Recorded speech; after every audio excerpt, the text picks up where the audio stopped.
जय हिंद। आज हम इस वीडियो में एक महत्वपूर्ण टॉपिक के बारे में डिस्कस करेंगे। आखिरकार क्यों महात्मा गांधी ने भगत सिंह की फांसी की सज़ा रुकवाने की कोशिश क्यों नहीं की।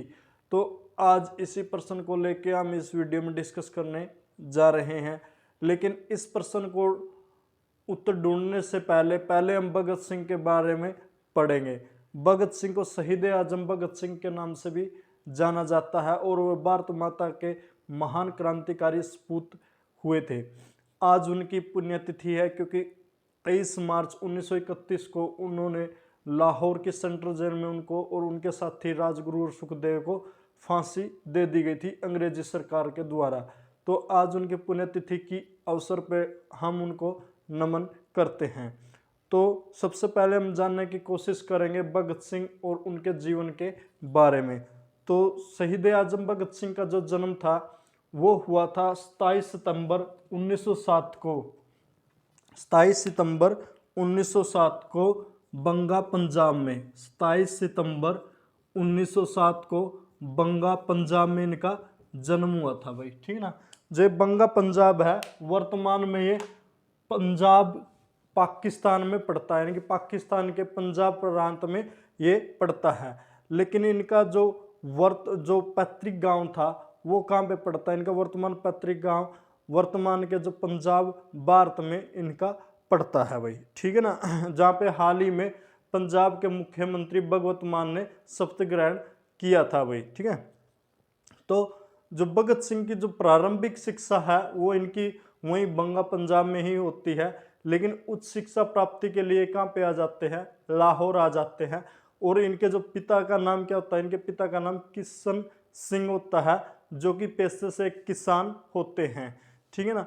तो भगत सिंह है, भगत सिंह जब उच्च शिक्षा के लिए जब लाहौर आ जाते हैं तो लाहौर आने के बाद ये वहाँ पे पढ़ाई करते हैं और लाहौर के सेंट्रल यानी कि कॉलेज से ये बीए की शिक्षा प्राप्त करते हैं। लेकिन जब ये 12 साल के होते हैं तब इनके जीवन में एक ऐसी घटना घटती है, उस घटना को देखने के बाद इनका हृदय परिवर्तन हो जाता है और ये मतलब इनका रुझान किसकी तरफ हो जाता है, भारत की स्वतंत्रता कराने के लिए इनका रुझान हो जाता है, या फिर दूसरे शब्दों में कह लो जो भारत के राष्ट्रीय आंदोलन थे उनकी तरफ इनका रुझान हो जाता है।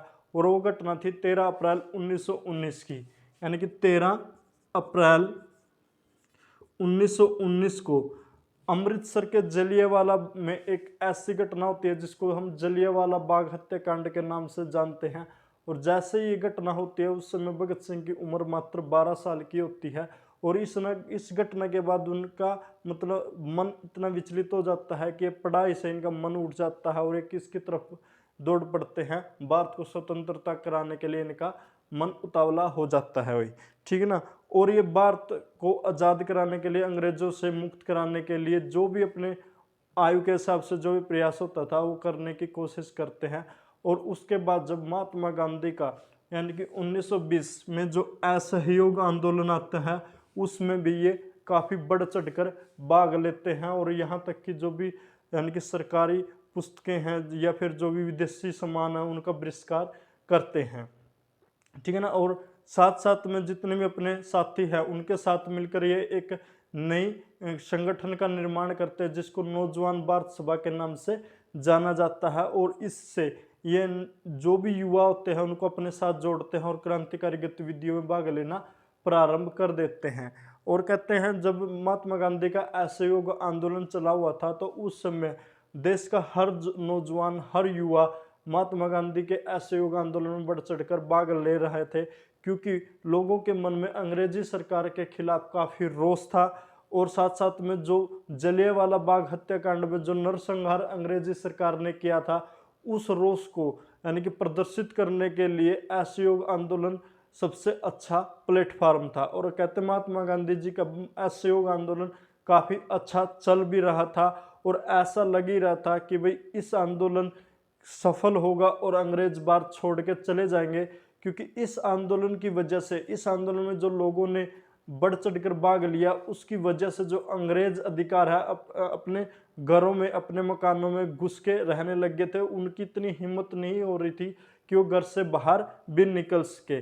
लेकिन एक घटना ऐसी घटती है, यानी कि 5 फरवरी 1922 को, यानी कि 5 फरवरी 1922 को गोरखपुर के एक स्थान है चोरा चोरी, गोरखपुर का चोरा चोरी, जो चोरा चोरी नामक स्थान पर जो भीड़ होती है, आंदोलनकारी भीड़ होती है, वो क्या करती है, जो एक पुलिस थाने में आग लगा देती है, और पुलिस थाने में आग लगाने की वजह से उसमें काफ़ी पुलिसकर्मी जलकर मर जाते हैं। और जब इसकी सूचना महात्मा गांधी को मिलती है तो महात्मा गांधी ये आंदोलन वापस ले लेते हैं, और कहते हैं जैसे ये आंदोलन वापस लेते हैं वैसे ही जो लोगों में महात्मा गांधी के खिलाफ भी एक रोष उत्पन्न हो जाता है, क्योंकि वो कोई भी व्यक्ति महात्मा गांधी के इस कदम से सहमत नहीं था, और इस कदम की हर किसी ने आलोचना भी की, और कहते हैं ये गांधी जी के जीवन की सबसे बड़ी यानी कि गलती भी थी कि उन्होंने असहयोग आंदोलन को वापस ले लिया। लेकिन असहयोग आंदोलन के बाद जब किसानों ने अंग्रेजी सरकार के खिलाफ प्रदर्शन किया तो महात्मा गांधी ने किसानों का सहयोग नहीं किया, और इसी बात से भगत सिंह की विचारधारा महात्मा गांधी से अलग हो गई, क्योंकि भगत सिंह ने तब समझ लिया था कि अंग्रेजी सरकार को भारत से बाहर भगाने के लिए, खदेड़ने के लिए अहिंसा का नहीं बल्कि हिंसा का मार्ग अपनाना पड़ेगा, और इसी उद्देश्य के लिए उन्होंने क्रांतिकारी गतिविधियों में भाग लेना प्रारंभ कर दिया। और इनकी सबसे पहले मुलाकात होती है जो महान क्रांतिकारी चंद्रशेखर आज़ाद से, और जब ये चंद्रशेखर आज़ाद से मिलते हैं तो वो एक क्रांतिकारी संगठन होता है जिसका नाम हिंदुस्तान रिपब्लिक एसोसिएशन होता है, जिसकी स्थापना 1924 में, यानी कि जिसकी स्थापना 1924 में सत्येंद्र सन्याल ने की थी। तो ये हिंदुस्तान रिपब्लिक एसोसिएशन से जुड़ जाते हैं, और जो भी क्रांतिकारी गतिविधियां होती है उनमें बढ़ चढ़कर भाग लेने लग जाते हैं। लेकिन ये संगठन सुर्खियों में तब आता है जब, यानी कि 9 अगस्त 1925 को इन्होंने काकोरी नामक स्थान पर, यानी कि काकोरी नामक स्थान पर जो 8 डाउन ट्रेन होती है, यानी कि 8 डाउन ट्रेन होती है, उसको रोक के जो सरकारी खजाना लूट लिया था। हुआ क्या था भाई, जो हिंदुस्तान रिपब्लिक एसोसिएशन के तहत जो भी क्रांतिकारी होते हैं वो क्रांतिकारी गतिविधियों को अंजाम देते हैं, लेकिन क्रांतिकारी गतिविधियों को अंजाम देने के लिए उनको पैसे की आवश्यकता थी, और पैसे की आवश्यकता की पूर्ति के लिए इन्होंने क्रांतिकारियों ने मिले, और मिलने के बाद एक प्लान बनाया। तो उस प्लान के मुताबिक इन्होंने ये डिसाइड किया कि हम सरकारी खजाने को लूटेंगे, और जो उस लूट के तहत इन्होंने जो अपने प्लान के तहत जो 8 डाउन ट्रेन थी जो सहारनपुर से चलकर लखनऊ जा रही थी, उस ट्रेन को काकोरी नामक स्थान पर रोककर लूटने की प्लानिंग बनाई, और उसी प्लानिंग के तहत 9 अगस्त 1925 को इन्होंने काकोरी नामक स्थान पर उस ट्रेन को रोक लिया। रोकने के बाद उसमें जो रेलवे विभाग का जो भी खजाना था उस खजाने को लूट लिया, और जब ही इस लूट की खबर अंग्रेजी सरकार के पास पहुंचती है तो अंग्रेजी सरकार उन सभी क्रांतिकारियों के पीछे हाथ धो के पड़ जाती है, और कहते हैं जो इस कांड में जो मुख्य तौर पर जो भूमिका निभा रहे थे उनके मुख्य क्रांतिकारियों को अंग्रेजी सरकार पकड़ भी लेती है, जिसमें से राम प्रसाद बिस्मिल, अशफाक उल्लाह खां, रोशन सिंह, सत्येंद्र सन्याल मुख्य तौर पर पकड़े जाते हैं। और राम प्रसाद बिस्मिल, अशफाक उल्लाह खां और रोशन सिंह को अंग्रेजी सरकार सजाए मौत की सजा सुना देती है, और सत्येंद्र सन्याल को उम्र कैद हो जाती है। लेकिन इस कांड के जो अन्य क्रांतिकारी होते हैं, जो चंद्रशेखर आज़ाद और भगत सिंह, वहां से भाग के लाहौर आ जाते हैं भाई, ठीक है ना। तो उसके बाद ये जो संगठन है धीरे धीरे समाप्त होना प्रारंभ हो जाता है, क्योंकि अंग्रेजी सरकार की शक्ति की वजह से जो भी इस संगठन के सदस्य थे उसको अंग्रेजी सरकार पकड़ रही थी, और पकड़ने के बाद सजा सुना रही थी। लेकिन धीरे धीरे मतलब ये संगठन कमजोर होता गया। लेकिन साल 1928 में जो भगत सिंह और चंद्रशेखर आज़ाद दिल्ली के फिरोजशाह कोटला में एक बार फिर मिलते हैं और एक नए संगठन का निर्माण करते हैं, जिसको हिंदुस्तान रिपब्लिक एसोसिएशन के नाम से हिंदुस्तान सोशलिस्ट रिपब्लिक एसोसिएशन के नाम से जाना जाता है भाई, ठीक है ना। उसके बाद 1928 में ही भारत में एक कमीशन आता है जिसको किस नाम से जाना जाता है, यानी कि फरवरी 1928 में भारत में कमीशन आता है जिसको साइमन कमीशन के नाम से जाना जाता है। और इस कमीशन के 7 सदस्य थे, सातों के सात अंग्रेज अधिकारी थे, और इसी वजह से जो भारतीय जो नेता थे उन्होंने इस कमीशन का भारी विद्रोह किया, ठीक है ना। और इसी विद्रोह के फलस्वरूप अक्टूबर 1928 में, यानी कि अक्टूबर 1928 में साइमन कमीशन का विद्रोह लाहौर में होता है, जिसका नेतृत्व लाला लाजपत राय करते हैं। और लाहौर में काले झंडे दिखाए जाते हैं और साइमन गो बैक के नारे लगाए जाते हैं। लेकिन इस आंदोलनकारियों पर, लाहौर में जो साइमन कमीशन का विद्रोह कर रहे थे, उन क्रांतिकारियों पे, उन आंदोलनकारियों पे अंग्रेजी सरकार लाठीचार्ज कर देती है। और लाठीचार्ज करने की वजह से जो लाला लाजपत राय थे, जो का आंदोलन का नेतृत्व कर रहे थे, उनको गंभीर चोट आती है। और गंभीर चोट आने की वजह से, यानी कुछ समय बाद लाला लाजपत राय की मृत्यु हो जाती है। और जो लाठीचार्ज का आदेश देने का कार्य जेपी सैंडर्स करते हैं, यानी कि जेपी सैंडर्स होते हैं, वो लाठीचार्ज का आदेश कर देते हैं। और जेपी सैंडर्स उस समय लाहौर के एएसपी थे, यानी कि असिस्टेंट सुप्रिटेंडेंट ऑफ पुलिस थे। तो इसी वजह से जब लाला लाजपत राय की मृत्यु होती है, तो लाला लाजपत राय की मृत्यु की बदला लेने की कौन ठान लेते हैं? भगत सिंह और उसके साथी चंद्रशेखर आजाद लाला लाजपत राय की मृत्यु का बदला लेने की ठान लेते हैं। और इसी उद्देश्य से उन्होंने 1928 में, यानी कि 1928 में ही जो लाहौर के एसपी ऑफिस का घेराव किया। और घेराव करने के बाद, यानी कि जिस रास्ते से जेपी सैंडर्स जाते थे, उस रास्ते में उन्होंने गश्त लगानी प्रारंभ कर दी। और इस मतलब प्लान में जो भगत सिंह के साथ साथ में चंद्रशेखर आजाद, राजगुरु और मतलब के, यानी कि उनके एक और साथी साथ में थे भाई, जिसका नाम गोपाल सिंह था।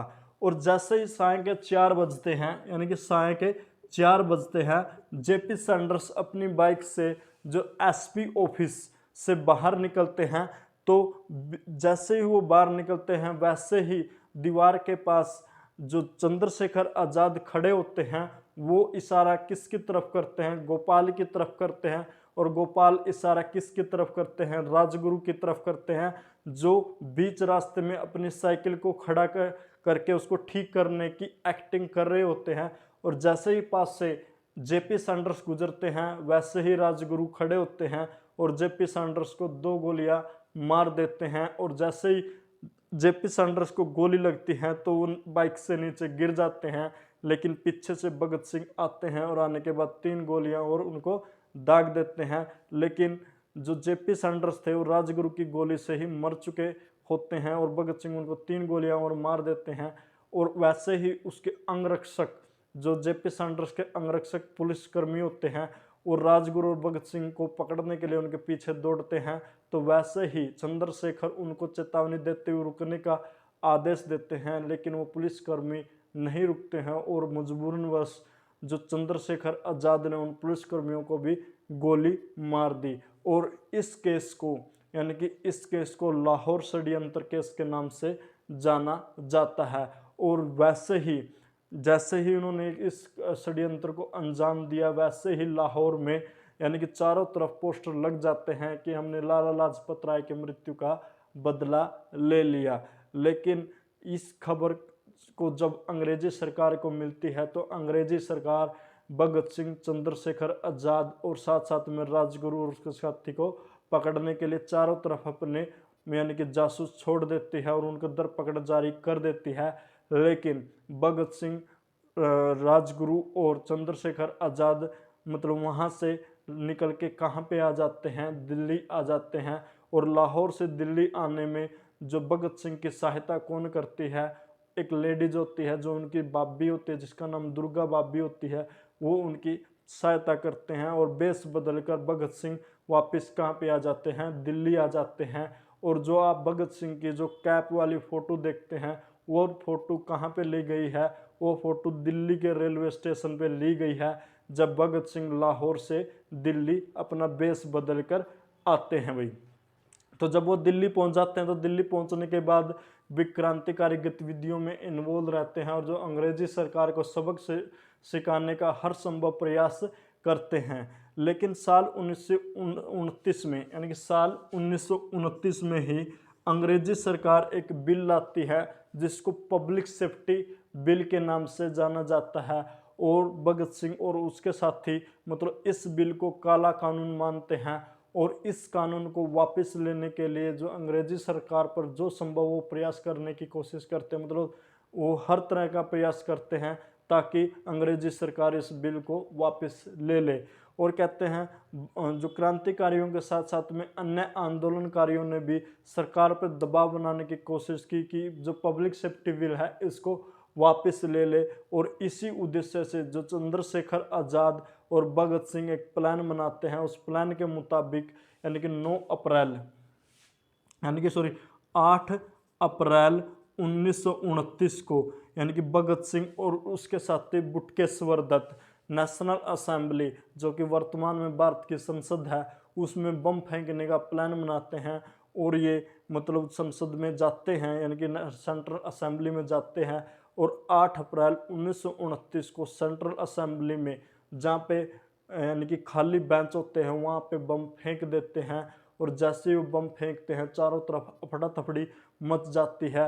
चाहते तो भगत सिंह और उसके साथी बुटकेश्वर दत्त वहाँ से भाग सकते थे, लेकिन उन्होंने भागना उचित नहीं समझा और वहीं पे खड़े होकर उन्होंने इंकलाब जिंदाबाद के नारे लगाने शुरू कर दिए। और साथ साथ में उन्होंने अंग्रेजी सरकार के खिलाफ पर्चे फेंके और जो पब्लिक सेफ्टी बिल का विद्रोह प्रदर्शन किया।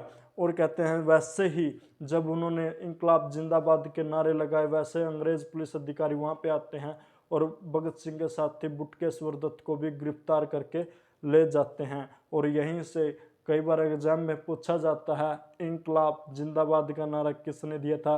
इंकलाब जिंदाबाद का नारा शहीद आजम भगत सिंह ने दिया था।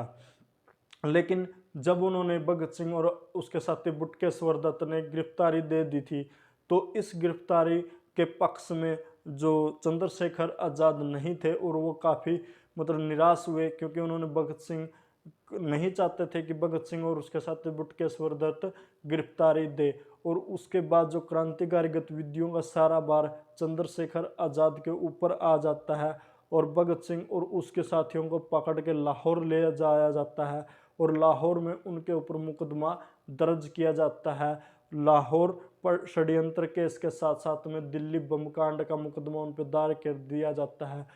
और इन्हीं दो मुकदमे की पैरवी के दौरान ही यानी कि जब 14 फरवरी 1931 को यानी कि 14 फरवरी 1931 को भगत सिंह, सुखदेव और राजगुरु को यानी कि दोषी करार दे दिया जाता है और उनको यानी कि 24 मार्च 1931 यानी कि 24 मार्च 1931 को यानी कि फांसी की सज़ा सुना दी जाती है। यानी कि 14 फरवरी 1931 को उनको 24 मार्च को फांसी देने की सज़ा सुना दी जाती है। और जैसे ही ये खबर पब्लिक में जाती है कि वे 24 मार्च 1931 को भगत सिंह, सुखदेव और राजगुरु को फांसी दे दी जाएगी, तो वैसे ही लोगों में अंग्रेजी सरकार के खिलाफ काफ़ी गुस्सा हो जाता है और जगह जगह पे अंग्रेजी सरकार के खिलाफ विरोध प्रदर्शन होने प्रारंभ हो जाते हैं।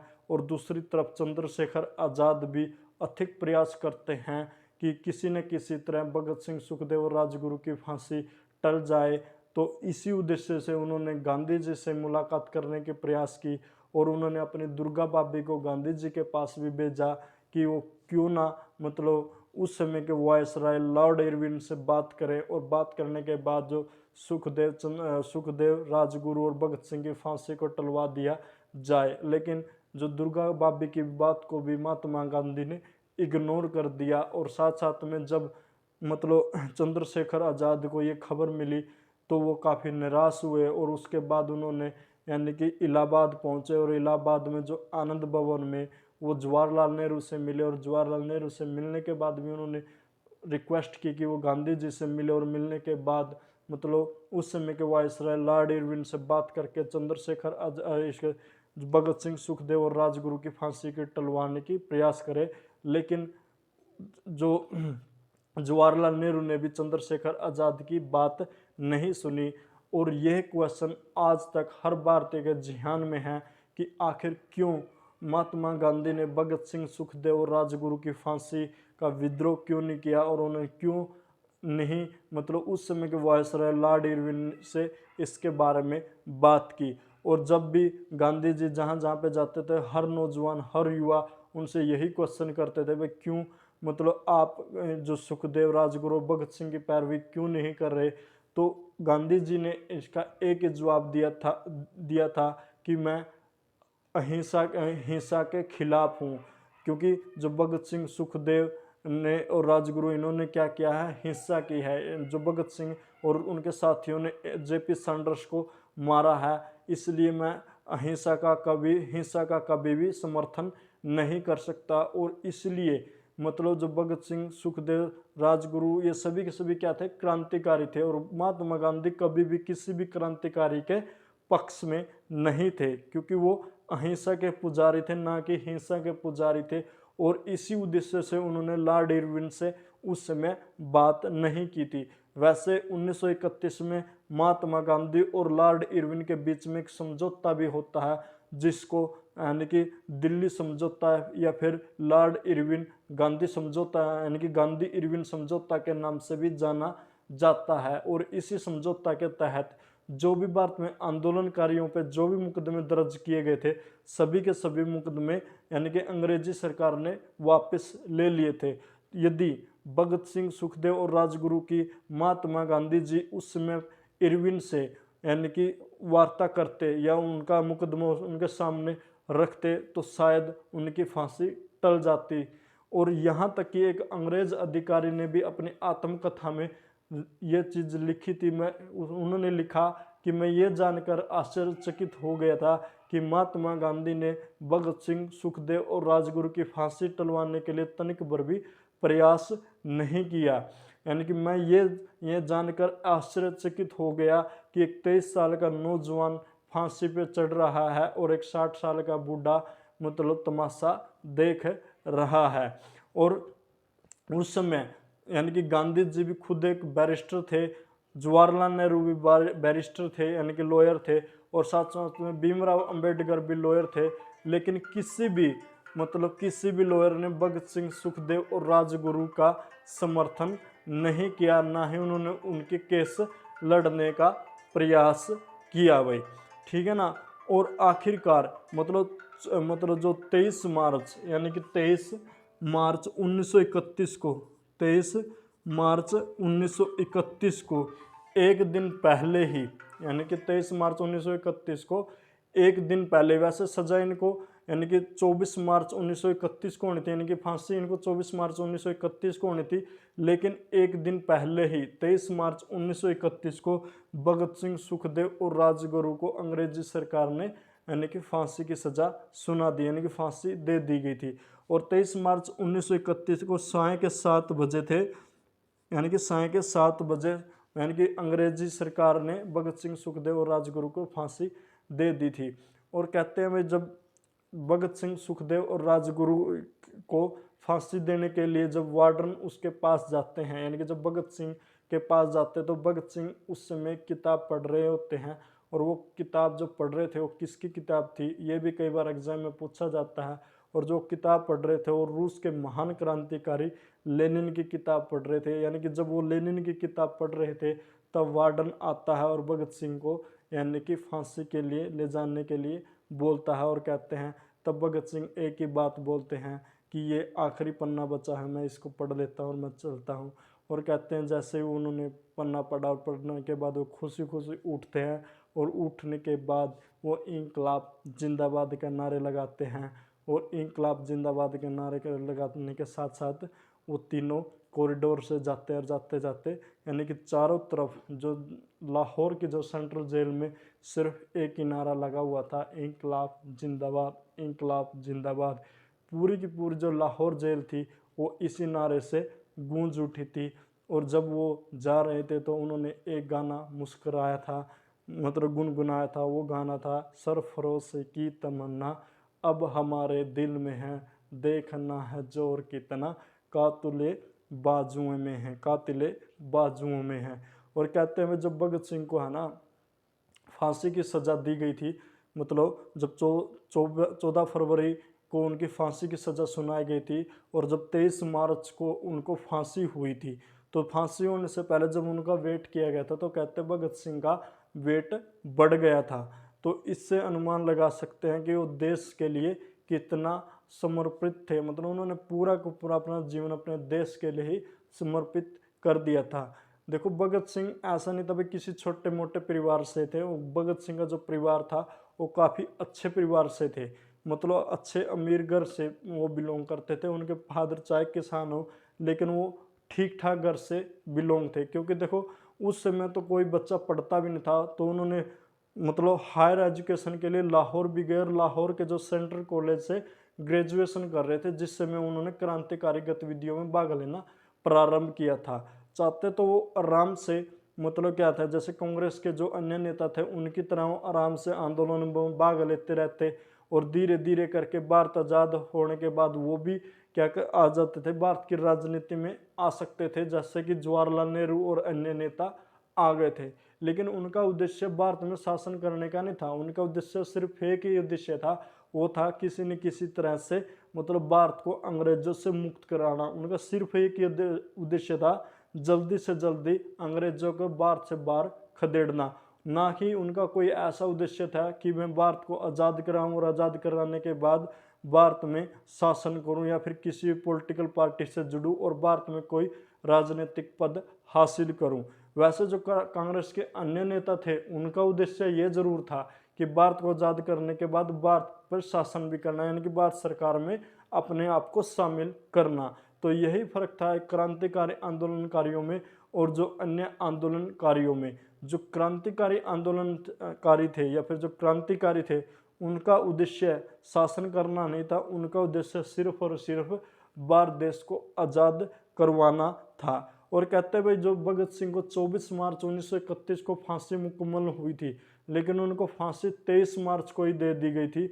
और जो एक दिन फांसी देने की जो राय भी है, कई लोगों का मानना यही है कि वो राय भी किसने दी थी, महात्मा गांधी ने दी थी। क्योंकि महात्मा गांधी का मानना था कि यदि उनको 24 मार्च को ही फांसी दे दी जाएगी तो जो लाहौर जेल के आसपास जो भीड़ है, जो विद्रोह अंग्रेजी सरकार के खिलाफ है, जो अंग्रेजी सरकार के खिलाफ जो रोष प्रदर्शन है, और वो भीड़ यदि लाहौर की जेल को तोड़ के अंदर घुस गई तो काफ़ी मात्रा में हिंसा हो सकती है और इसी वजह से काफ़ी रक्तपात हो सकता है। और इसलिए उन्होंने अंग्रेजी सरकार को एक दिन पहले ही फांसी देने के लिए कह दिया था। लेकिन आज तक इसके बारे में कोई तथ्य मिल नहीं पाया है, ये कुछ लोगों का मानना है। तो आखिरकार 23 मार्च 1931 के साय के 7 बजे यानी कि सुखदेव, राजगुरु और भगत सिंह को अंग्रेजी सैनिकों ने फांसी दे दी गई। और फांसी देने के बाद उनके शरीर को यानी कि इनके ट्रंक में लाद कर जो रावी नदी के किनारे पर ले जाकर उनका दाह संस्कार करने का प्रयास किया। लेकिन उस समय रावी नदी में पानी अधिक मात्रा में होने की वजह से उन्होंने वहाँ से यानी कि प्रोग्राम कैंसिल करने के बाद वो सतलुज नदी के किनारे पे उनके पार्थिव शरीर को ले गए और वहाँ पे दाह संस्कार कर ही रहे थे कि सामने से एक भीड़ आती दिखाई दी और वो उन शवों को वहीं छोड़कर भाग गए। और जो उस समय जो भारतीय लोगों की जो भीड़ थी उन्होंने भगत सिंह, सुखदेव और राजगुरु के पार्थिव शरीर को प्राप्त किया और प्राप्त करने के बाद एक सम्मानजनक तरीके से उनके शरीर का दाह संस्कार किया। तो ये था शहीद आजम भगत सिंह के बारे में और क्यों आखिरकार महात्मा गांधी ने भगत सिंह, सुखदेव और राजगुरु की पैरवी नहीं की और उन्होंने भगत सिंह, सुखदेव और राजगुरु की फांसी को टलवाने का प्रयास नहीं किया। तो आपको वीडियो कैसी लगी कमेंट में ज़रूर बताएं और वीडियो को ज़्यादा से ज़्यादा शेयर करें। तो धन्यवाद दोस्तों। जय हिंद, जय भारत, जय हिंद।